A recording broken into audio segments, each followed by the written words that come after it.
So a very, very fast opening to this race.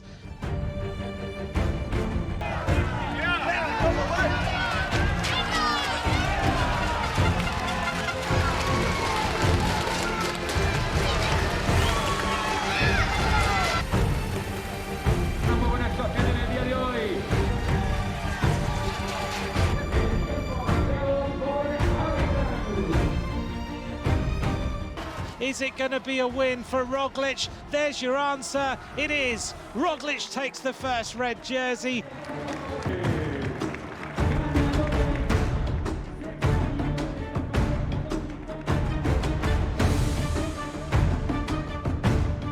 Bonjour à tous et bienvenue sur la Vuelta 21.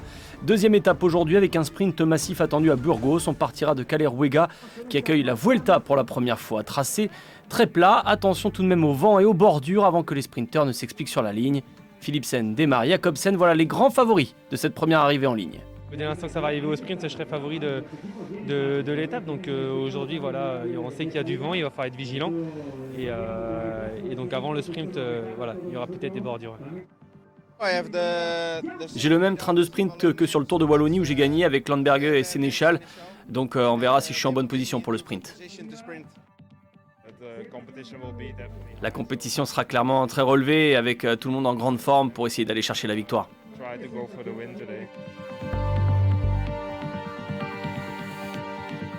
166 km aujourd'hui donc sous un soleil de plomb, une nouvelle fois plus de 30 degrés, les coureurs vont souffrir, les organismes vont être mis à rude épreuve.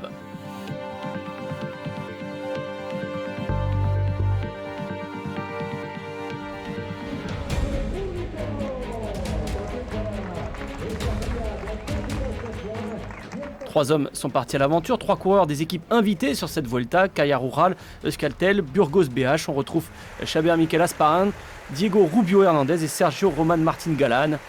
Les fuyards prennent rapidement près de 4 minutes d'avance, mais les équipes de sprinteurs veillent. Et avec un scénario où il ne faut pas exclure les bordures sur cette deuxième étape, tout le monde est concentré à plus de 40 km/h de moyenne sur la première heure de course. Rapidement, l'écart avoisine les 2 minutes, le peloton est en contrôle.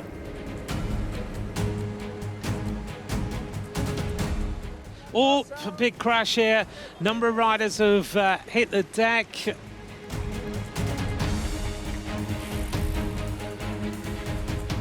La chaleur est toujours omniprésente sur la route de la Vuelta. En revanche, le vent tarde à pointer son nez. Résultat, si l'écart est passé légèrement sous la minute, le peloton attend avant de reprendre les échappées. Il se pourrait que les trois hommes soient repris avant le sprint intermédiaire situé au kilomètre 150 à Tardaros, où pour la première fois sur le Tour d'Espagne, il y aura des secondes de bonification distribuées pour les trois premiers. 3, 2 et 1 seconde, de quoi favoriser un retour du peloton sur l'échappée. À 60 km de l'arrivée, le rythme s'accélère en tête du peloton. Alpecin Phoenix a tenté de changer de braquet. Jumbo-Visma s'est rapidement placé en tête. Le vent a changé de direction. On commence à rouler en file indienne en queue de peloton. Mais toujours pas la moindre bordure à l'horizon. Alors que le sprint intermédiaire se précise, le groupe de tête explose. Diego Rubio de l'équipe Burgos insiste alors que ses compagnons d'échappée vont être repris un à un par le peloton.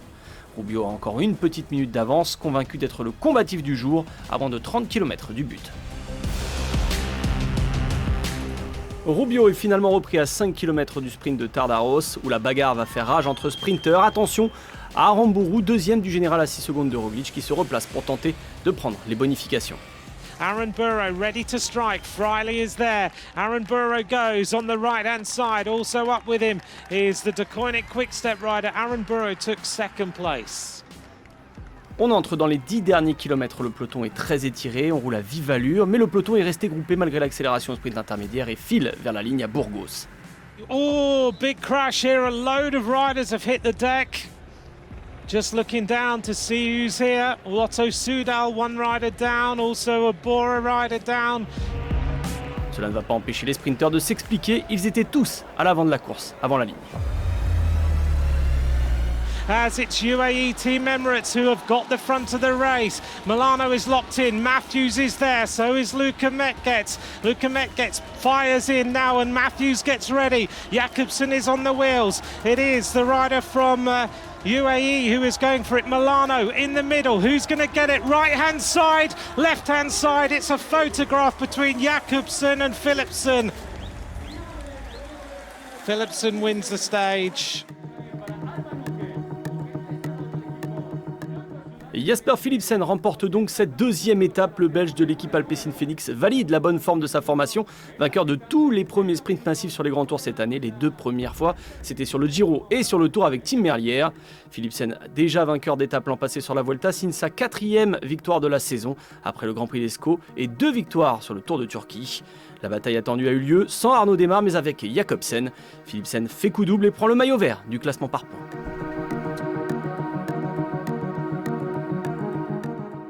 Your team had won stage 2 and the first... Votre équipe a remporté les premiers sprints de tous les grands tours cette année, fallait le faire quand même. Oui, c'est incroyable. Hier, les gars en ont parlé sur le chat de groupe de notre équipe et c'est sûr qu'on en rêvait, mais on voulait pas y penser, car les chances que ça arrive sont toujours moins élevées après. J'ai eu beaucoup de soutien de la part de l'équipe et c'est comme ça qu'on peut gagner des sprints. Je pense qu'on a fait du bon boulot. Chacun peut être très heureux et fier ce soir et on commence bien ce grand tour.